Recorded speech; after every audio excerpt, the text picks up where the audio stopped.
ایک دن میں ایک گھر کے قریب سے گزر رہا تھا۔ اچانک مجھے گھر کے اندر سے ایک 10 سالہ بچے کے رونے کی آواز آئی۔ آواز میں اتنا تو درد تھا کہ مجھے مجبوراً گھر میں داخل ہو کر معلوم کرنا پڑا کہ یہ بچہ رو کیوں رہا ہے۔ اندر داخل ہو کر میں نے دیکھا کہ ماں اپنے بیٹے کو آہستہ سے مارتی اور بچے کے ساتھ خود بھی رونے لگتی ہے۔ میں نے آگے ہو کر پوچھا کہ بہن، بچے کو مار کیوں رہی ہو جبکہ خود بھی رو رہی ہو؟ اس نے جواب دیا کہ بھائی صاحب، آپ کو تو معلوم ہے کہ اس کے والد اللہ کو پیارے ہو گئے ہیں اور ہم بہت ہی غریب لوگ ہیں۔ میں لوگوں کے گھروں میں جا کر مزدوری کرتی ہوں، اس کی پڑھائی کا مشکل سے خرچہ اٹھاتی ہوں۔ یہ کم بخت ہے کہ اسکول روزانہ دیر سے جاتا ہے اور روزانہ گھر دیر سے آ جاتا ہے، جاتے ہوئے راستے میں کہیں کھیل کود میں لگ جاتا ہے اور پڑھائی کی طرف ذرا بھی توجہ نہیں دیتا، جس کی وجہ سے روزانہ اپنے اسکول کی وردی گندی کر لیتا ہے۔ میں نے اس کی ماں کو تھوڑا سا سمجھایا اور آگے نکل گیا۔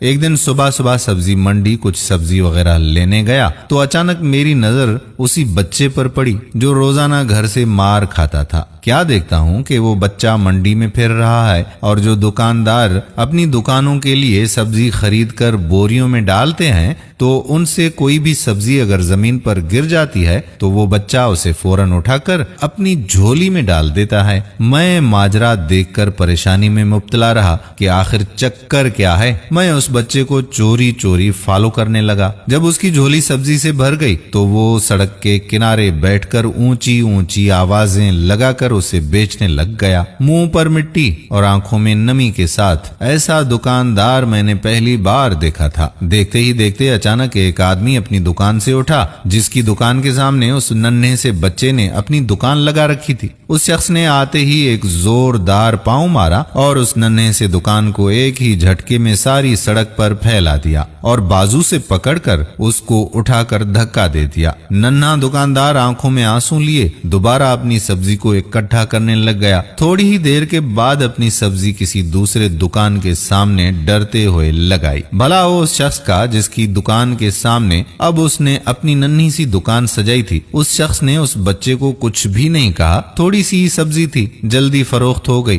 اور بچہ اٹھا بازار میں ایک کپڑے والے کی دکان میں داخل ہوا۔ دکاندار کو پیسے دے کر دکان میں پڑا اپنا اسکول بیگ اٹھایا اور بنا کچھ کہے اسکول کی جانب چل پڑا۔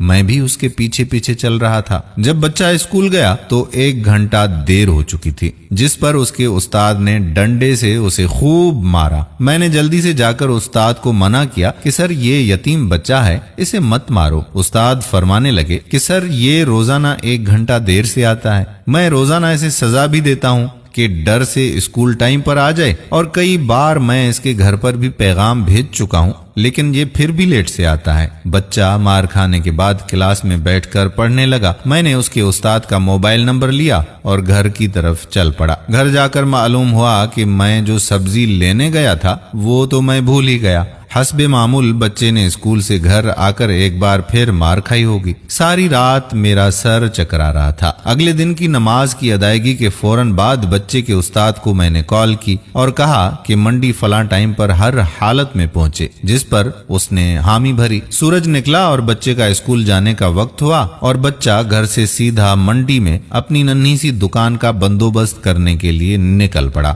میں نے اس کے گھر جا کر اس کی والدہ کو کہا کہ بہن میرے ساتھ تو چلو، میں تمہیں بتاتا ہوں کہ آپ کا بیٹا اسکول دیر سے کیوں جاتا ہے۔ وہ فوراً میرے ساتھ منہ میں یہ کہتے ہوئے چل پڑی کہ آج اس لڑکے کی خیر نہیں میرے ہاتھوں، چھوڑوں گی نہیں میں آج اس کو۔ آج اس منڈی میں لڑکے کا استاد بھی پہنچ چکا تھا۔ ہم تینوں نے منڈی کی 3 مختلف جگہوں پر اپنی پوزیشنیں سنبھال لی اور ننھے دکان والے کو چھپ کر دیکھنے لگے۔ حسب معمول آج بھی اسے کافی لوگوں سے جھڑکیں لینی پڑی اور آخرکار وہ لڑکا اپنی سبزی فروخت کر کے کپڑے والے کی دکان کی طرف چلا گیا۔ اچانک میری نظر اس کی ماں پر پڑی تو کیا دیکھتا ہوں کہ بہت ہی درد بھری سسکیاں لے کر زارو قطار رو رہی ہے۔ میں نے فوراً اس کے استاد کی طرف دیکھا تو بہت شدت سے اس کی آنکھوں میں بھی آنسو تھے۔ دونوں کے رونے میں مجھے ایسا لگ رہا تھا جیسے انہوں نے کسی مظلوم پر بہت ہی ظلم ڈھایا ہو اور آج ان کو اپنی غلطی کا احساس ہو رہا ہو۔